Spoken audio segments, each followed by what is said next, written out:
I mean, for me, I was like, how could I tell my best friend that their father is a monster? So it really feels like you're caught in this no win scenario. And I suffered in silence and fear and isolation and not believing I could speak a word. I was told you won't be believed or no one will believe you. And I was told that I would ruin everything. I would ruin his life, my life. I would ruin the school, the institution. Weary traveler searching for the When we as survivors can share our story and that story is validated, it births hope in us. stranger, Validating a survivor's story affirms their truth, heavy-hearted restores dignity, and helps break the lonely silence that once ones, kept them trapped in shame. one you know.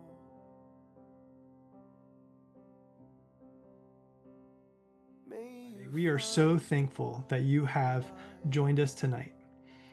Last week, we had our Survivors Speak panel where four amazing and courageous individuals shared about their story and their experience around abuse within a faith community. They also shared about their hopes for the Christian communities moving forward and what they want to see in terms of churches and ministries responding to abuse and caring for survivors of abuse. I encourage you to check it out. It's on our YouTube page. A link will be in the chat shortly. But here at Grace, our mission is to empower Christian communities to recognize, prevent, and respond to abuse. Grounded in the theological commitment that God's people, especially survivors of abuse and trauma, must feel seen, heard, and supported. Our keynote speaker tonight embodies that healing, having turned her own pain into a powerful national movement for justice. Jenna's journey began with a simple, courageous act of sharing her testimony as a young teenager. Her single voice led to a pivotal change that has reshaped protection policies across America. Today, we are so thankful that she is the namesake and driving force behind Jenna's Law. Passed unanimously in Texas in 2009, this law was a national first, mandating K through 12 sexual abuse prevention education for students, staff, and caregivers. Because of her advocacy, over half of the country has now adopted legislation reflecting these life-saving principles, culminating in federal legislation named the Jenna Quinn Law. This is the very definition of transforming pain into power. With an education foundation in psychology, counseling, and communication studies, and a master's degree to match that, she is not just an advocate, but she's a renowned expert. She's delivered over 500 keynote speeches to more than one and has worked with more than 100 children's advocacy centers around the world, helping raise over $20 million for organizations fighting child sexual abuse. In fact, through her work, she has personally reached and educated over 3 million children and youth. She has dedicated over 21 years of her life to education, advocacy, collaboration, and legislative action, all in the pursuit of a safer and more just society to protect the most vulnerable. She is also the founder of Reveal to Heal International and a pioneer for prevention. I'm thankful tonight to introduce Jenna Quinn to us. Jenna? Good evening. Thank you so much for having me. I am truly, truly honored to be a part of this incredible evening and this incredible campaign. For all of the people that are joining tonight, welcome. I am so happy that you are here live to support. You know, tonight is all about celebrating hope, healing, and the important work that Grace does in the communities that they serve. unfortunately, we have seen so many times that, child sexual abuse, it's not comfortable. It's not comfortable to talk about. It's not comfortable to hear about. Sometimes it can provoke a sense of shame in both the speaker and the one listening. But with the help of the Holy Spirit and with the help of Grace, organizations like Grace, we can confront this.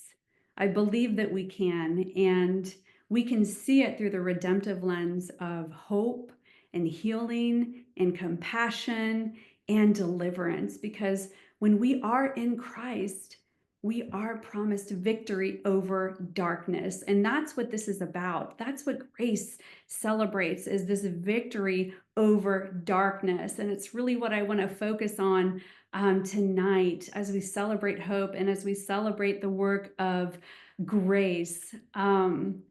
One of my favorite verses talks about how Jesus came to destroy the works of the devil. This is from 1 John 3:8. And I just love meditating on that verse as someone that's in child protection and as a survivor myself. Abuse is one of those works. Abuse is one of those works of evil. It is evil at its core, designed by the enemy to wound, confuse, and destroy what God created. Abuse never turns a blind eye to the beautiful creation and the beautiful restoration that God has for us. And we know especially that God never turns a blind eye to abuse. And so we know that God hates it because it violates his image that we are made so beautifully in. And so Jesus came, he didn't just come to forgive sin, he came to break the power of evil itself, this evil that we call abuse. The cross exposes and defeats the works of darkness. And there are so many works of darkness and so many effects that come from this crime. Effects of suppression and shame and destruction. And these things, these lies that the enemy and perpetrators will often plant in the minds of survivors through trauma. And when the devil tries to cause you to stumble or lose faith, we know that Jesus comes to restore faith, dignity, and wholeness. And this is exactly what the work of grace does. Jesus' mission is both justice and healing, to destroy what the enemy meant for harm and to rebuild what was broken, so that you and I can walk in freedom, so that survivors can walk in freedom through truth.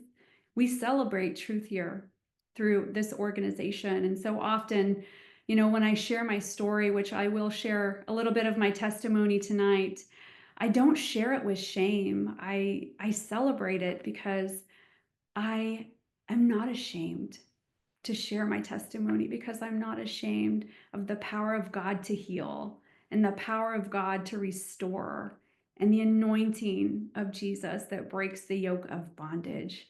And so I'm so excited to partner in this tonight with Grace to really raise awareness about this important, critical work. It doesn't just affect someone for a lifetime, it has eternal value, because we are fighting something. When we look at abuse, we are fighting something beyond the natural. And this work is everlasting. And I know what it's like to wear the shackles of shame. I know what it's like to suffer in silence. I know what it's like to feel voiceless and the effect that that can have on a survivor of child sexual abuse. But when you experience deliverance and when you experience freedom, you want others to experience it too, to be healed. I've heard people say, that doesn't happen in my community. Oh, that doesn't happen at my school, or that would never happen at my church. And I always say, I hope you're right. I hope it never does happen. I hope you never have to encounter something like this. So so distorted, so evil, so wicked. And sadly, this is not the case. And statistically, we know that this is not the case. With a high prevalence, unfortunately, we know that this type of abuse knows no bounds. And I know I'm not alone right now as a survivor on this webinar. So I really want to take a moment to honor all the survivors that are watching this now, whether it's live or you're in the future and you're watching this. I really want to take a moment to celebrate you for all those silent battles that you've won, but you've never spoken of. I know there's many of those, and I want you to know that you are loved. You are deeply loved by myself and by the people at Grace. This is why Grace exists, to love and care for survivors the way that Christ would love and care for them. I personally was not considered an at-risk child. There certainly is something to be said for the at-risk label, but that was not me. That was not my childhood. That was not the environment that I grew up in. I was actually the exact opposite. I came from a very loving and supportive home. My mom even taught at the private Christian school that my two sisters and I attended. And I started attending this private Christian school when I was just in the second grade. And unfortunately, it's in this environment where I first met evil.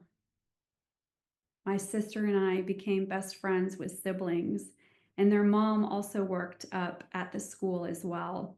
And so, we were in the same extracurricular activities together. It was very just convenient to be around this family. We spent weekends together, weeknights. They lived in the neighborhood right near us as well. And so, just think of your closest family, friends, and people who you do life with. And that's who this family was for us. But unfortunately, little did I know that my best friend's father, who also served the role as a basketball coach, would end up sexually abusing me, not once, but for many years. And he was very skilled at what we call sexual grooming. And he groomed everyone. He groomed my family, he groomed the institution, the environments were groomed. At one incident, I literally walked into a trap because he had premeditated and he had set up the environment. And he had planned everything out. And so sometimes survivors, they walk into traps and they have no idea that a snare was created for them. And he groomed my family, my parents, my sisters, and of course he groomed myself. Now looking back, we learned all the red flag grooming indicators were clearly there, right? But grooming is very deceptive, and it often looks charming, and it's hard to detect if you've never been taught what the warning signs of grooming look like. One of my favorite quotes is from Mark Twain, and it says, "It's easier to fool someone than to convince someone that they have been fooled." And I feel like that really sums up the deceptive, malevolent work of sexual groomers, sexual predators, because they're counting on people to say things like, "Oh, he would never do something like that," or "so and so would never do that." I'm sure so many of you have heard this in your own life or through your own institutions and the way that people have responded. And so, these perpetrators, they work really hard to ensure that people will say those exact phrases if there is a disclosure that's made. And so, for me, when it moved from non-contact sexual abuse to contact sexual abuse, that first incident was in the car when he drove me home one night. And in that moment, I felt feelings that I had never felt before in my young life, feelings of shame and blame and fear and guilt. And there was really no amount of showering I could do to get that dirty, clammy feeling off of me. And of course, I was threatened. I was threatened not to tell, harsh threats. And this whole carpool ride was a complete setup because he had called my dad ahead of time and offered to do a favor, and he offered to take me home that night. And so it was late and it was dark outside, and he ended up parking right in front of my own home and locked the doors. You know, with sexual abuse, it feels that, yes, the body is violated, but the heart trembles and the spirit breaks. The spirit is fragile. And because of this, we know that it can be crushed. And a crushed spirit is very difficult to recover from because it's very difficult to rebuild. We see this many times throughout Scripture. But I'm so grateful that the Lord is near to the brokenhearted. But if it gets to the point where your spirit is crushed, then the Lord says that he saves the crushed spirit. He says he's the one who steps in to save the crushed spirit because he created it. So he's the only one that can save that crushed spirit because he formed it. And so for me, this perpetrator was like most perpetrators, he looked really good on paper. Many of them do. He was a family man, a respected member of his community, respected basketball coach, respected member of his church. He even held occasional Bible studies at his home. And at one point, he held a Bible study for police officers. And so, you know, it was my word against his. And, you know, a lot of these offenders, they count on their charm and their ability to deceive people, right? And so it's very difficult. I learned that there's a very high cost to silence. And, you know, unfortunately, the way this crime works is 93% of the time a child is sexually abused by someone they know and they trust. And sometimes it's even someone that they love because that offender has worked really hard in developing that and establishing that grooming. And so, you know, perpetrators will use this as a deposit for the child or the youth's silence, right?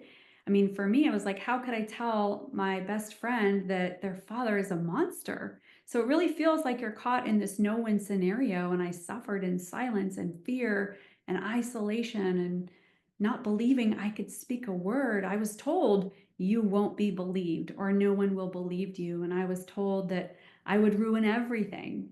I would ruin his life, my life. I would ruin the school, the institution. And so, you know, these offenders, they shift blame. They falsely accuse. But now that I'm an adult, I understand that we are made in the image of God. And so this means that how you treat the creation is a direct reflection of how you view the Creator. So it's very confusing when a person of faith, who professes that they know God, that they have a relationship with God, does something like this. It's very confusing. And all the things I was learning in Bible class and at chapel, and each time I was being taught a Bible lesson, it just felt like the things I'm hearing and the experiences that I'm having were in conflict with one another. And so I remained silent and I believed these lies that the predator told me. And so during those 3 years, my otherwise normal, carefree demeanor and behaviors, they changed drastically, and I began to fail classes. I withdrew socially. I had suicidal thoughts, anxiety, depression, insomnia, and reoccurring night terrors. Really just so broken. Every part of my being, not just my body, but my soul, and especially my spirit. And those that knew me and loved me, and those around me, the big question was, what is wrong with Jenna? What's wrong with this young girl? We can't understand. We can see her changing visibly right in front of our eyes, but we don't know what's wrong with her. And so my parents did the best they could with the knowledge and information that they had about this at the time, which was very little. And they took me to doctors to find a physiological reason for what was wrong. Due to my appetite changes and just loss of interest in life in general. They tested my thyroid. They tested to see if I was anemic. I was even tested for some learning disabilities. But all of these tests were negative. Physically, physiologically, I was healthy. And so then they really started to worry. Well, unfortunately, my hospital visits, they didn't stop there. I went to the emergency room a couple times after the sexual abuse, and that's how my body responded. My body responded through hives outbreak to the trauma. And we were so close with this other family that, of course, the perpetrator's wife called to check on us and said, let us know if there's anything we can do to help. We are here for you and we're praying for Jenna. And so that's hard. That's really hard. And I had changed so much at this point. I could barely even make eye contact with anyone. You probably know the look. You've probably seen the look, and maybe you've experienced it yourself. But I was really sort of a zombie and just very checked out, very much feeling like I want to go through the suicidal ideation and the thoughts that I had. And so I could barely make eye contact with anyone. My head was often hung low, and even really just carrying on a conversation, let alone looking someone in the eye, was a very difficult thing to do. I was so vibrant and loving, but it got to the point where I couldn't even hug my own mother. I remember several times she would go in to hug me, and she said, Jenna, just hug me back. And I was like, I can't. I can't. I literally do not have it in me to hug you back. And so they were very, very worried about me. But most of all, I think because it happened in the Christian environment, I lost faith in God, and I thought that God had abandoned me. And we know that there is a true and a real spiritual impact after abuse. And so I spend a lot of time training in this space, working through what the most common stumbling blocks are after this crisis of faith. But over time, I started to believe those lies that shame whispered to my soul. It must be my fault. I must be a bad person. Maybe I did something to bring this on. Maybe I wasn't worth protecting. Maybe God didn't see me. You know the thoughts too, because they're the same old lies that the enemy puts in everyone's head after they've encountered something like this. And I learned that in silence, shame is allowed to grow. It's not a good place to be. And shame keeps us from turning to other sources of help, turning to people, and even turning to God. And that's exactly what the enemy wants. See, silence and shame are a predator's best friend. They are counting on people to be silent. They are counting on communities to have a culture of silence. They're counting on mandatory reporters to be cowards. And so I learned that what's kept in secret has power over you. And that's why we can't heal what we don't reveal. And this goes for us on an individual level and as a society. And, there's so many reasons when we look at disclosure, there's so many reasons for why delayed disclosure is typically the norm and why children and youth don't tell right away. And it's an extremely complex process. And research even suggests that it can take decades for a survivor to disclose. And some research even suggests that it is a lifelong process to disclose. For me, I know there were threats, but sometimes there doesn't even need to be threats for that survivor to feel intimidated and silenced enough. I knew there would be consequences for loved ones.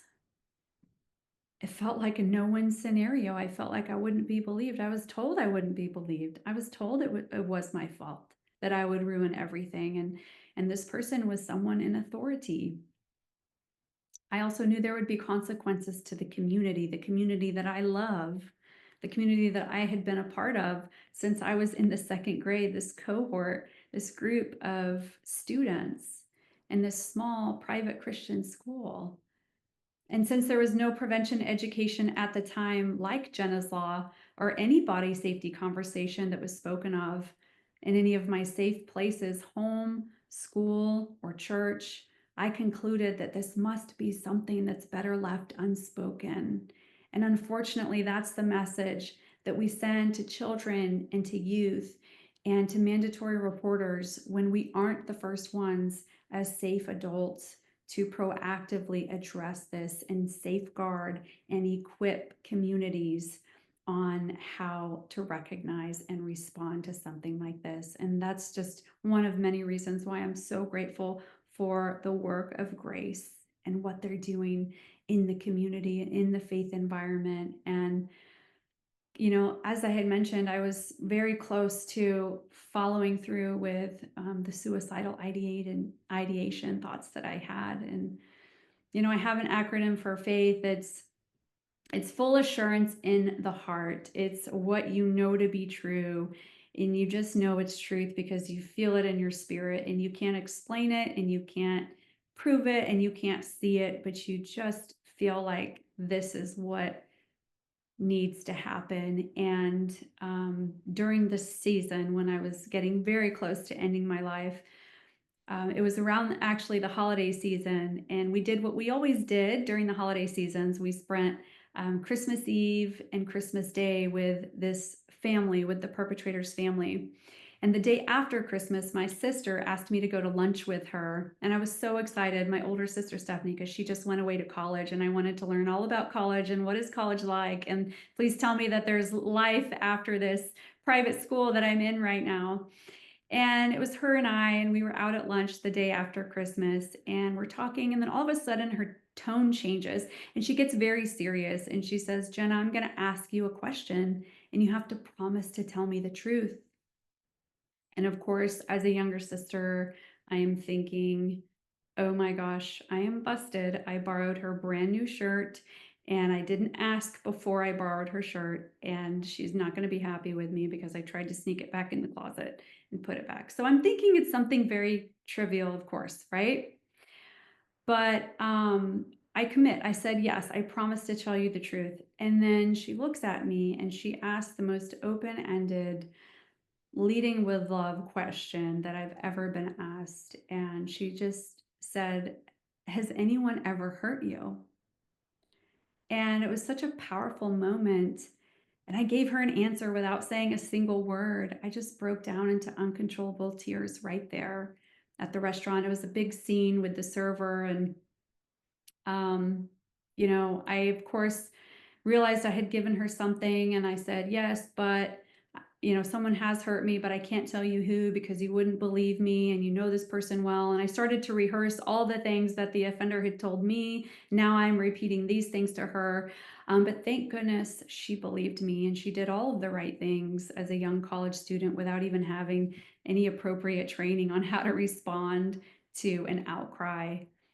And she said, "Well, we're going to have a family meeting, and we're going to call, and we're going to let mom and dad know."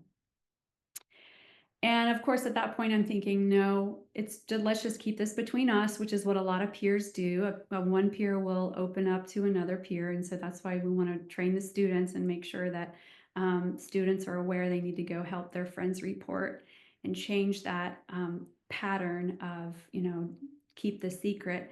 But I didn't want to tell my parents. Of course, I didn't want to tell my parents because these are the people that of everyone, I did not want to find out. Why? Because I knew I didn't want to disappoint my parents. I felt like it was my fault, as what I was told. But I also knew that my parents made financial sacrifices and a whole bunch of other sacrifices to make sure that these exact risks did not happen by putting me in private school.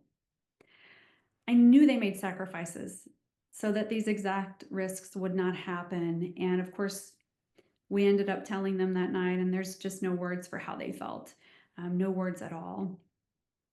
And at that point, the police were called, and I got worse before I got better. I was officially diagnosed with post-traumatic stress, depression, insomnia, anxiety, and suicidal ideation. And at this point, I'm 16 years old, and my parents had two options: the Children's Advocacy Center or Green Oaks Mental Hospital, because no one could keep me from self-inflicting harm on myself, or the suicidal ideation was out of control. And so those were our options. But I'm so grateful that I was supported by my local Children's Advocacy Center.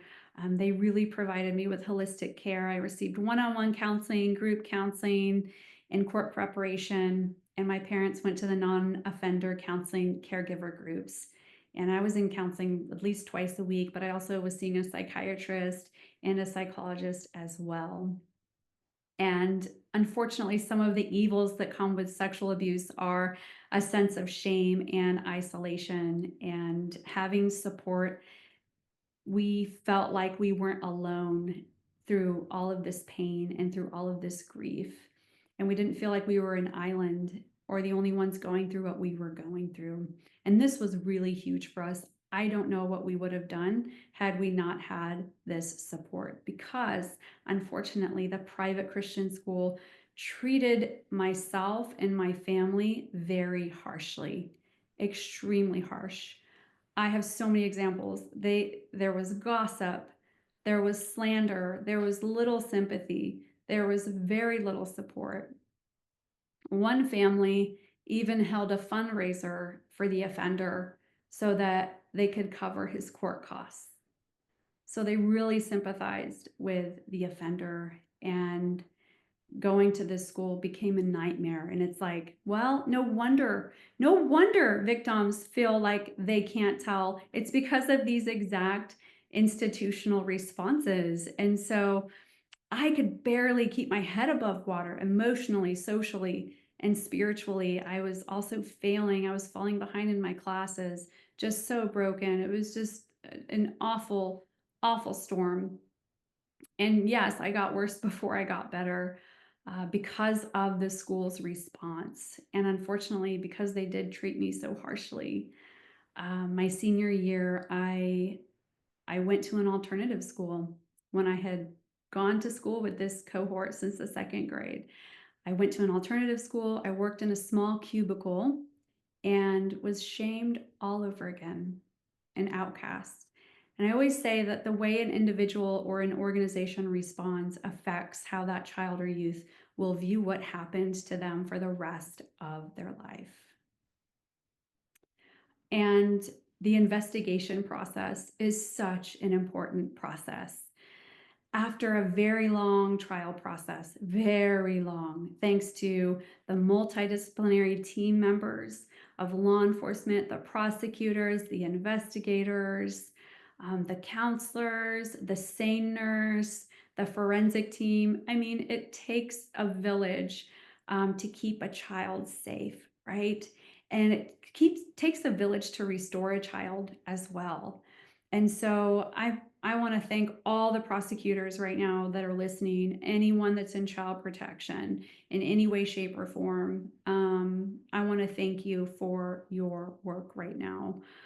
This team worked so hard, and thank goodness the jury, through all of this, gave the perpetrator 70 years in prison. And I'm very grateful that I received justice. Come to find out, for the trial, I was the only victim, but after he was sentenced, guess what happened? You can probably guess. It looks like other people came forward as well. But let me tell you, seeing him in that orange jumpsuit helped me see with my eyes that it wasn't just morally wrong behavior or something that we just shouldn't do, but that it was criminal. This is criminal behavior. And I think the simple fact that more than any other crime within the faith community, people try to fight the criminality of child sexual abuse. And that alone just shows us how deeply and demonically rooted this type of crime is. I truly believe that. By the grace of God, I was able to face that trauma and embrace the healing process and correct those years of lies that I believed for years that it wasn't my fault and I wasn't a bad person. And so support is incredibly important. And I do believe we live in the most hopeful day and age right now, where we do have access to advocacy centers and organizations like Grace that are educating, preventing, holding offenders accountable, and providing support to survivors and communities. Prevention is so key. The safeguarding education is so key. And I'll give you an example of how important this was in our life. So after I went to the advocacy center. I had a sexual assault nurse exam, a SANE exam, and I'm having my exam. And as I'm getting my exam, my mom is in the lobby in the waiting room. And to pass the time, she's just looking around for reading material. And she sees this tiny little pamphlet.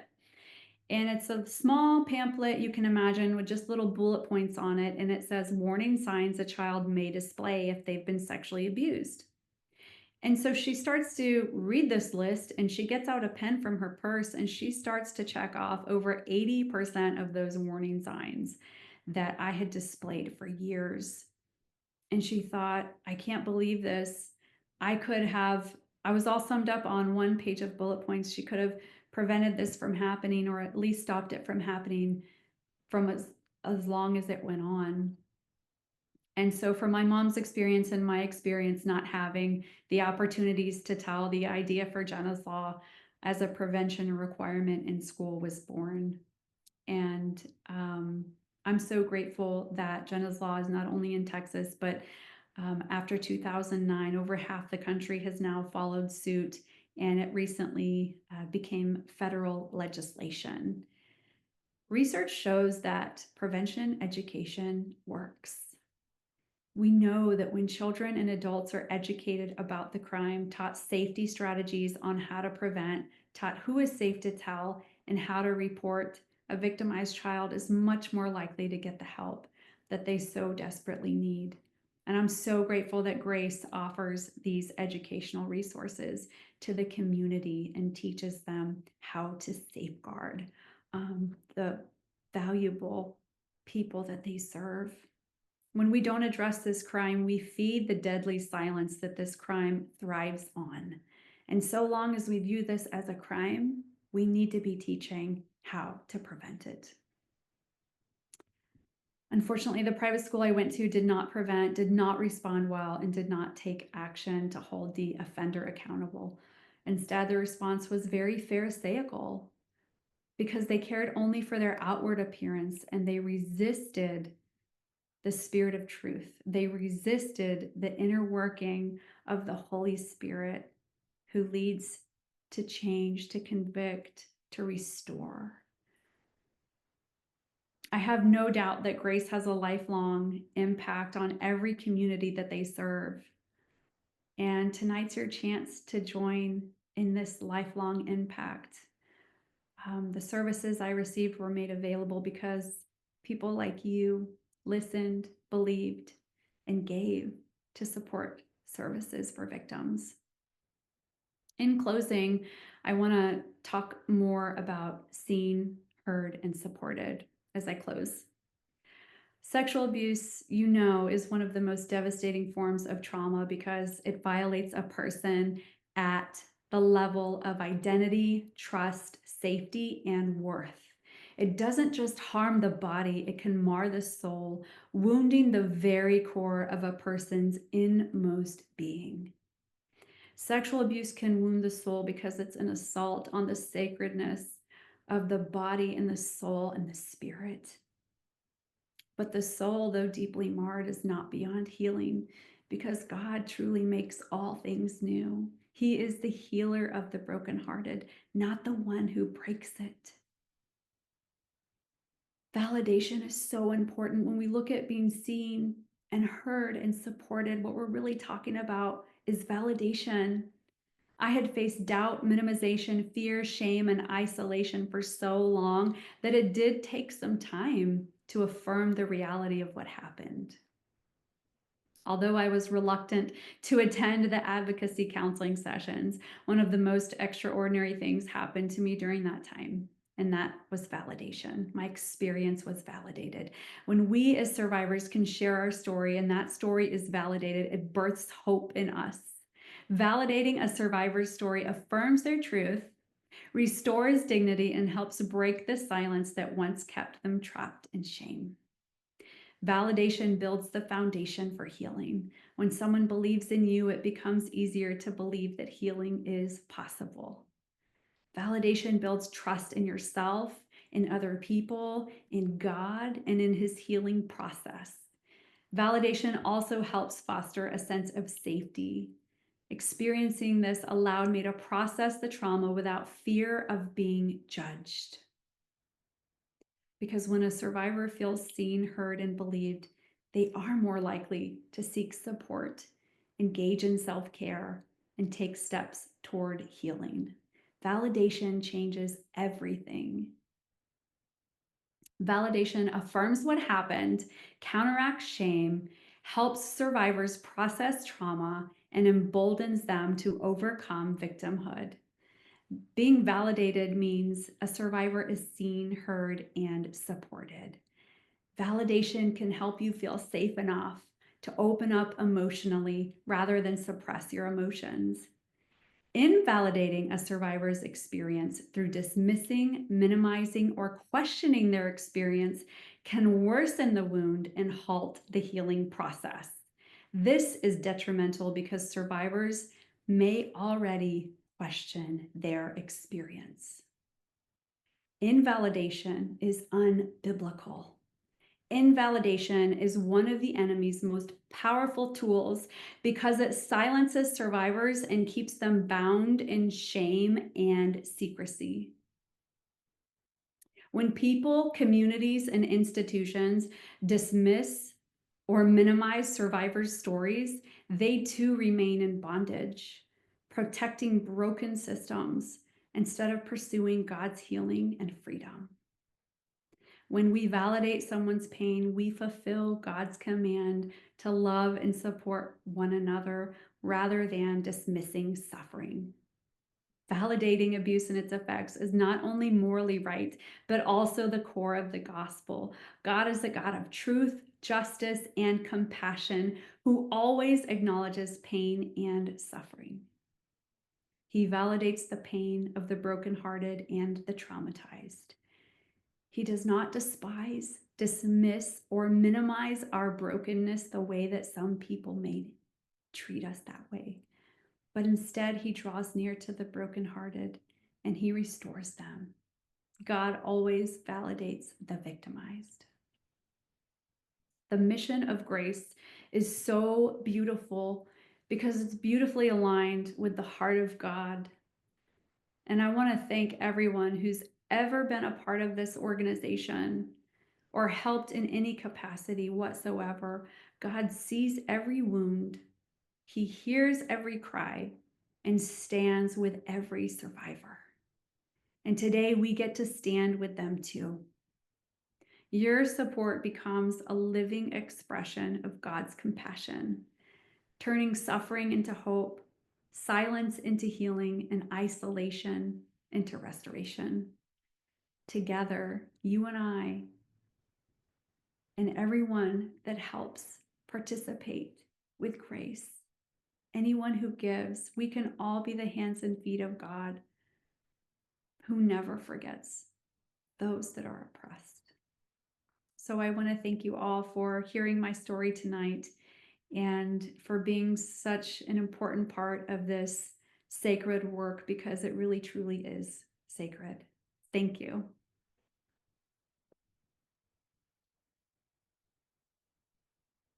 Jenna, thank you so, so much for that message tonight. Jenna, it is not just the message, but it is your experience. It's your courage that we hear tonight, and it's your voice.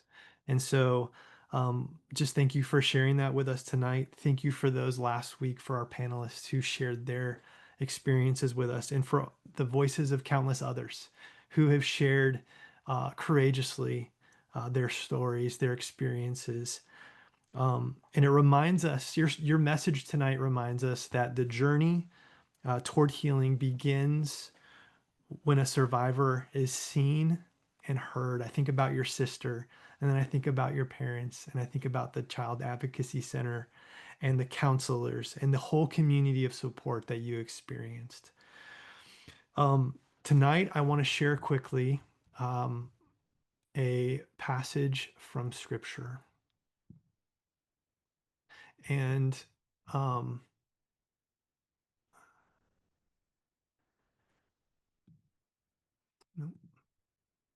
here we go. The passage is this, 1 Corinthians 12:26. If one part, wrong, 12:25 and 12:26. This is from 1 Corinthians. The way God designed our bodies, let me start this. There we go. The way God designed our bodies is a model for understanding our lives together as a church. Every part dependent on every other part. The parts we mention and the parts we don't. The parts we see and the parts we don't.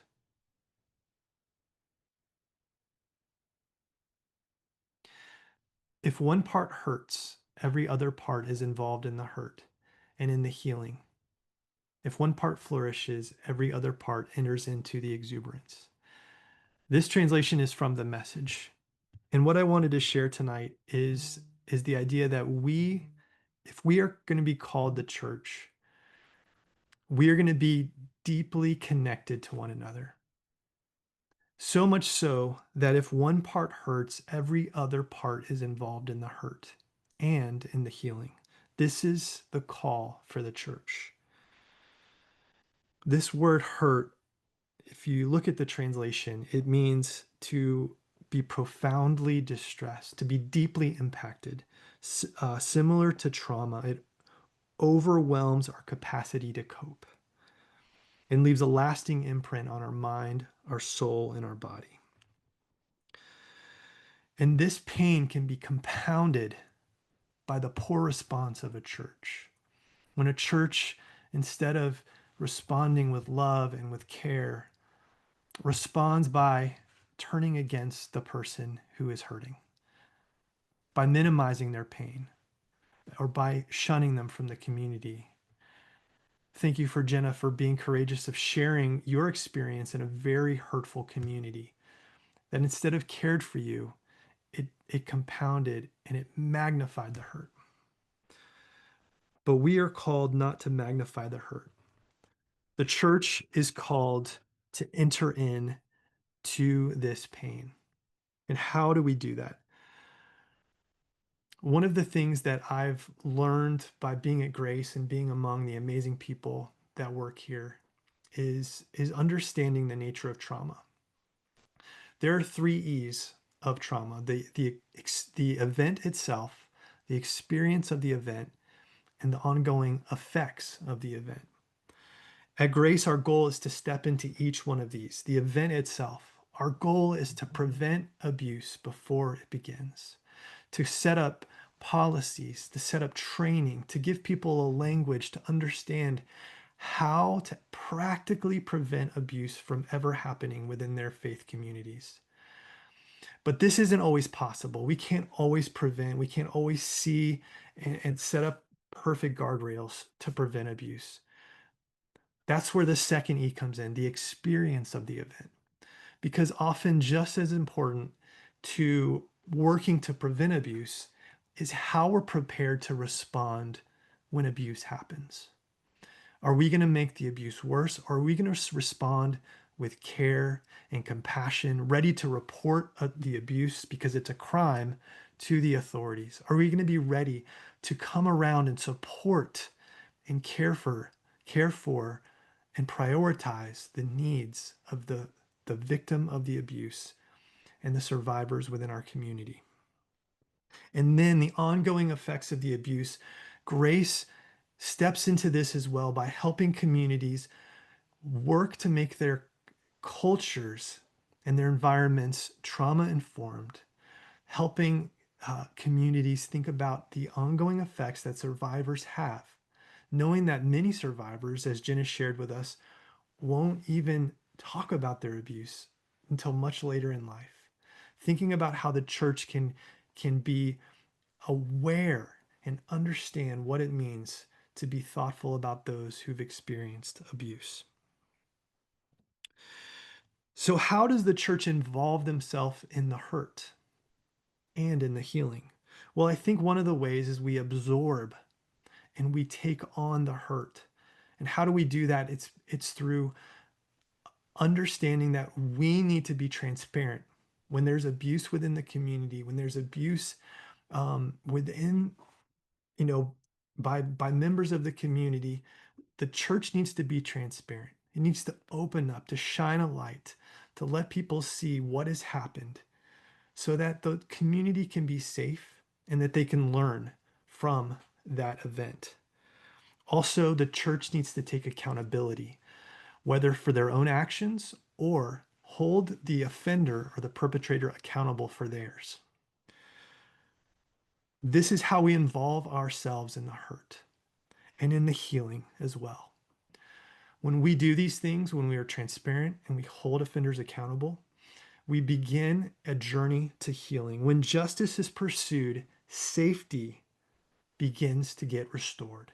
When justice is pursued, safety can be restored. Because when one person experiences pain, the whole community will experience that pain. But when one person heals, the whole community will begin to heal. This is the call that Paul is calling us to as a church. Do we embrace this? So at Grace, we are trying to help churches embrace this through 5 different areas. These 5 areas are the simulated case trainings. This is where we train those in leadership at the church with simulations, with case scenarios to put them into real situations where they know how to respond. There's so many complexities when abuse happens. Grace has seen it all. And so we're going to help with faith leaders to understand the dynamics of abuse and understand how to respond with excellence. Because oftentimes faith leaders are not equipped to handle the complexities of abuse. And so they need to know where they can step in and where they need to step out and understand their limitations as well. We're also working to develop safeguarding translations for Spanish communities. We recognize over the past year, we've worked with many faith communities that speak a different language than us. And we want to provide core and key safeguarding resources for these communities. Third is advocacy. We want to empower advocates. Over the years, we've seen that there is such a need for trained advocates who know how to step into the pain and step into the healing process alongside of those who've been harmed in ways that empower the survivor, in ways that are trauma informed and ultimately have the best interest in mind for the survivor. And so our goal is to create a faith-centered advocacy training for individuals who want to step in and use their voice and their courage and their heart to help others. We're also working to develop policy systems. These are going to be tools that we'll be able to use to help identify policy gaps more quickly and effectively for churches, to help them rewrite their policies and implement them quicker so that churches can be equipped and ready to respond to abuse. And fourth, we want to create direct survivor resources. Research. Recently, we've come into more and more research around survivor disclosures and the experiences of survivors in faith communities. Our work over the next year is to translate these into tangible resources for survivors. Also, many people don't know this, but we get calls almost every day. We get emails, people send in inquiry forms who have experienced significant harm, sometimes at the hand of churches, sometimes from other sources where they've other offenders. Sometimes it's them, sometimes it's a loved one. And our goal is to never turn any of these individuals away, but to always invite them to a time where we can listen to their experiences and offer direct feedback, help, and guidance for them. And so we want to create resources and our capacity as an organization to do that more and more and more, and to provide individual care and support. This is the Seen, Heard, and Supported campaign, and we're raising $120,000 to do all of these things over the next year. Our goal is to raise this money so that we can do what Jenna said, which is validate the experience of survivors. Will you help us? We need over $100,000 more to reach our goal. Any gift that you can give tonight, whether it's $5 or $5,000, will go such a long way. And not only that, but tonight, if you give between now and the 21st up to $22,500, your gift will be doubled. So we have found a matching funder who said they will match gifts totaling up to $22,500 between now and the end of our campaign, which is November 21st. So if you have a desire to give, please don't forget to give. But give within the next week and your gift will be doubled. If you gave earlier, just, a few minutes ago, don't worry, your gift was doubled. And thank you so much for giving. With that, I just want to say thank you. Thank you. Thank you to everyone who joined us tonight. I want to thank Jenna, who shared with courage her message with us tonight.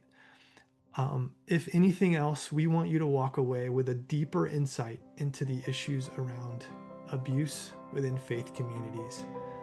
That these issues are deeply impactful for so many. And there are so many people who are living in silence, who fear that they will not be validated. We want to change that and create cultures within faith communities where people feel safe and people feel heard and people feel supported. Thank you for coming tonight. And thank you for all that you do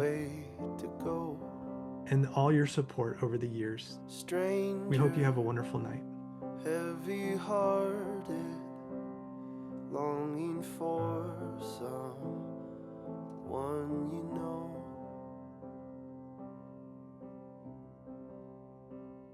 May you find